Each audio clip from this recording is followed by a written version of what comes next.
ছেলে এবং মেয়ে তারা একসাথে থাকবে না। তা ছেলের পক্ষ থেকে এই ফার্স্ট না 2-3-4টা কেস পেয়েছি যারা ছেলেরা বিশেষ করে আসে ডিভোর্সের চিন্তা করে অথবা থাকবে না এই কথা বলার জন্য।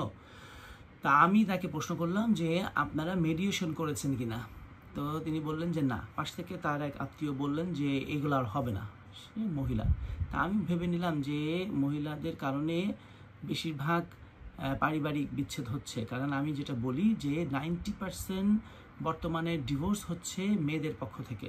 যাই হোক, এখন আমি তাকে যে কথাটা অ্যাডভাইস দিয়েছি আমি আপনাদেরকে সাথে শেয়ার করছি যাতে আপনারাও সেম স্টেপস নিতে পারেন। কোরআন 4.35 এখানে আল্লাহ বলছেন যে তোমাদের দুজনের মধ্যে যদি কোনো বিরোধ তৈরি হয় তাহলে তোমরা দুই পক্ষ থেকে দুইজন মেডিয়েটর নিয়োগ করো, রিপ্রেজেন্টেটিভ নিয়োগ করো।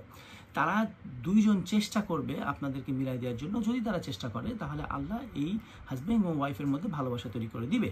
তা আল্লাহর এই কথাটা সত্য কিনা এই চেষ্টাটা আমরা না করেই আগে ডিভোর্সের দিকে চলে যাই।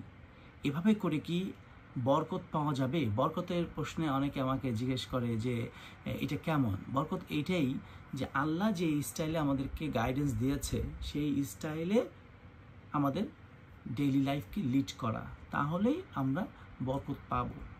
বরকত পাবো মানে আমরা যে চেষ্টাটা করলাম এর মাধ্যমে আল্লাহ আমাদেরকে সহযোগিতা করবেন এবং কাজটা অ্যাকমপ্লিশ করবেন, সাকসেসফুল করতে সহযোগিতা করবেন। সবাইকে ধন্যবাদ।